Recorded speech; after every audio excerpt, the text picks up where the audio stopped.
네, 2월 22일 화요일 중대본 브리핑 시작하겠습니다. 주요 방역 지표에 대해서 말씀드리겠습니다. 확진자의 규모는 계속 증가 추이를 보이고 있지만 중증 환자와 사망자 수는 당초 예측 범위보다 낮은 수준을 유지하고 있습니다. 위중증 환자 수는 오늘 기준 480명입니다. 오미크론의 중증화율 0.38로 델타의 1.4%에 대비해서 약 4분의 1 정도의 수준이 되겠습니다. 이에 따라서 확진자 증가 규모에 비해서는 중증 환자 발생이 낮은 수준으로 증가하는 중이라고 말씀드릴 수 있겠습니다. 사망자 주간 평균은 49.3명입니다. 오늘 기준 58명입니다. 고인의 명복을 빌고 또 유가족들에게도 심심한 위로의 말씀 전하겠습니다. 어제 질병청 브리핑에서도 분석해드렸듯이 오미크론의 전파력은 높지만 중증도가 낮은 특성을 가지고 있고 또 해외에서뿐만 아니라 국내 자료에서도 동일한 결과를 확인하고 있습니다. 작년 12월 이후에 델타 또는 오미크론 변이가 확정된 6만 7천여 명의 연령을 표준화해서 비교해봤습니다. 그 결과 치명률은 델타가 0.7%, 오미크론은 0.18%입니다. 오미크론은 델타에 비해서 약 4분의 1 이하의 치명률이고 계절 독감으로는 2배의 수준이 되겠습니다. OECD 주요 국가에서도 오미크론의 치명률은 0.1에서 0.2 정도를 보이고 있습니다. 국내 자료에서도 역시 유사한 치명률이 분석되고 있습니다.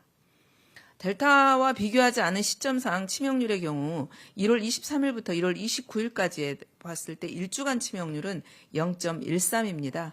1월 첫째 주 치명률인 0.78, 둘째 주 0.48과 비교하면 꾸준히 낮아지고 있는 상황입니다. 오미크론의 낮은 치명률은 오미크론 자체의 특성과 또 우리나라의 높은 예방 접종력, 그리고 고위험 환자 중심의 대응체계 전환과 안정된 의료체계의 결과로 보입니다. 오미크론도 60세 이상과 미접종자에게서는 치명률이 더 높아지는 특성은 델타와 동일합니다. 다만 치명률 자체는 더 낮아지고 있습니다. 연령적으로 볼 때 60대 이상 치명률은 델타에 비해서 3분의 1 이상 낮게 나타나고 있고 50대 이하에서의 치명률은 극히 낮습니다. 미접종자는 12세 이상이 5.9%에 불과한 소수입니다. 그렇지만 지난 8주간 중환자의 62.1%, 사망자의 65.4%를 점유하고 있습니다. 이런 결과로 접종을 받지 않는 60세 이상의 경우 가장 위험성이 크고 주의해야 될 인구 집단이 되겠습니다. 접종을 완료한 50대 이하의 경우 치명률은 거의 0에 가깝게 위험도가 떨어집니다. 오미크론의 특성을 고려할 때 확진자 숫자보다 중증과 사망 피해를 최소화하면서 의료체계 대응 여력을 안정적으로 관리하는 것이 중요하다고 생각하고 있습니다. 전파력이 강한 특성상 델타 때처럼 확진자 발생을 억제하는 노력은 효과성이 좀 떨어지고 이를 위한 희생은 점점 더 커집니다. 반면에 중증도는 낮아서 효율성 또한 떨어지고 있습니다. 위험도가 높은 환자의 발견과 치료에 주력하면서 중증과 사망을 최소화하는 대응체계 전환을 추진한 이유가 바로 이 때문입니다.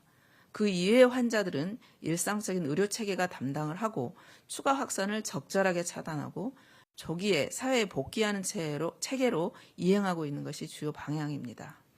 현재는 오미크론의 위험도를 계속 확인하면서 풍토병적인 관리체계로 전환하기 시작한 초입 단계가 되겠습니다.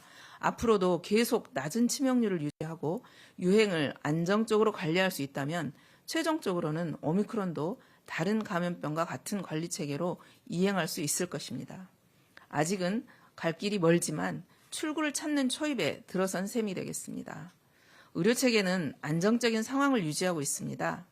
현재까지는 고위험군 중심의 동네 병의원이 참여하는 대응체계 개편과 먹는 치료제 투여 확대 등 적극적인 노력으로 상당한 여력을 확보하고 있는 중입니다. 중환자 전담 치료 병상은 2,670개를 보유하고 있고 36.3%가 사용 중에 있습니다.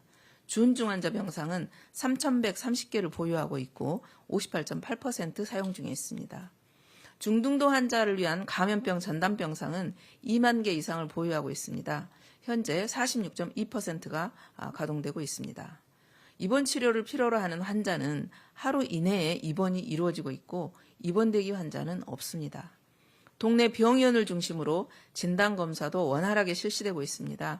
현재 코로나 진단검사가 가능한 의료기관은 5,752개소입니다. 이제는 국민들이 주변의 동네 병의원에서 불편 없이 진료를 받고 진단검사를 받을 수 있게 되었습니다. 95% 내외의 무증상, 경증 환자들은 재택치료를 받고 있습니다. 재택치료는 중증 위험에 따라서 집중관리군과 일반관리군으로 이원화된 체계로 정착되고 있습니다. 집중관리군을 치료하는 관리의료기관은 738개소까지 확충됐습니다. 일반관리군을 대상으로 전화상담과 처방에 참여하는 병의원은 총 4,855개소까지 확대되었습니다. 이외에도 지자체별로 24시간 의료상담을 제공하는 재택치료 의료상담센터도 약 200개소가 운영되고 있습니다. 이 시간을 빌어서 참여해 주신 의료기관 원장님들 그리고 참여한 의료진들에게 깊은 감사의 말씀 드립니다. 재택치료자의 응급상황 발생에 대비해서 원활한 이송 및 응급진료 대책도 지속적으로 보완해가고 있습니다. 작년에 응급실 격리병상을 426개소를 추가 실시했습니다. 그래서 현재 309개 기관에 총 1,097개의 격리병상이 운영되고 있습니다. 격리병상에 확진자가 배치될 수 있도록 코로나19 의심 환자는 별도의 코호트 격리구역에 배치하고 이 경우 코호트 격리료 수가도 지원함으로써 의료기관의 참여를 독려하고 있습니다. 또한 2월 21일부터는 응급실 병상 효율화를 위해서 응급실에 있는 확진자가 입원이 필요한 경우에는 별도의 병상 배정 절차를 거치지 않고 신속하게 해당 의료기관 내에 병상으로 입원할 수 있도록 절차를 간소화하였습니다. 앞으로 일반 응급의료기관 응급실의 확진자 수용 역량도 더욱 강화해 나가겠습니다. 응급실 내 과용 격리병상이 있을 경우 확진자를 수용하는 것은 기본 원칙으로 할 것입니다. 또한 적극적으로 확진자 수용을 위해서 응급실 내에 확진자 진료에 대한 전담병상의 확진자 진료 수준의 보상도 추진하도록 하겠습니다. 이외에도 코로나 확진자의 응급이송의 효율화를 높이기 위해서 2월 24일부터는 기존에 종합적으로 제공하던 응급의료 자원 정보 중에서 코로나만의 별도 가용 격리병상 등의 정보를 별도 운영할 예정입니다. 그래서 119와 보건소에 실시간 공유하도록 하겠습니다. 정부는 앞으로 오미크론 대응에 있어서 동네 병의원 등 일상적인 의료체계의 참여를 확대하고 또 국민들의 불편이 없도록 지속적으로 노력해 나가겠습니다. 근본 오미크론 유행은 단기적으로는 위기이지만 중장기적으로는 일상을 회복하기 위한 한 번은 거쳐야 할 필연적인 과정이라고 생각합니다. 중증과 사망 피해를 최소화하고 의료체계를 보존하면서 유행을 잘 넘긴다면 일상으로 되돌아갈 수 있는 기회가 될 것입니다. 내일은 주말 동안 낮아졌던 검사량이 회복된 결과가 반영되기 때문에 확진자 수는 오늘보다 더 많아질 것입니다.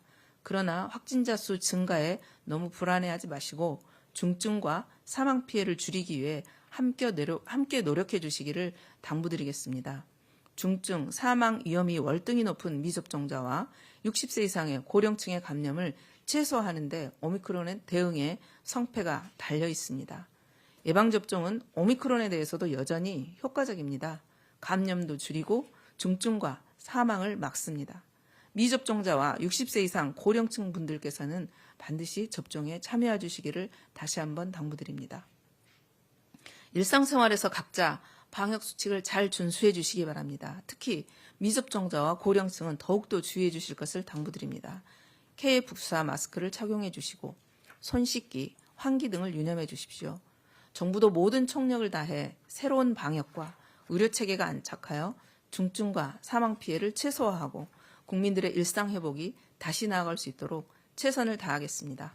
감사합니다.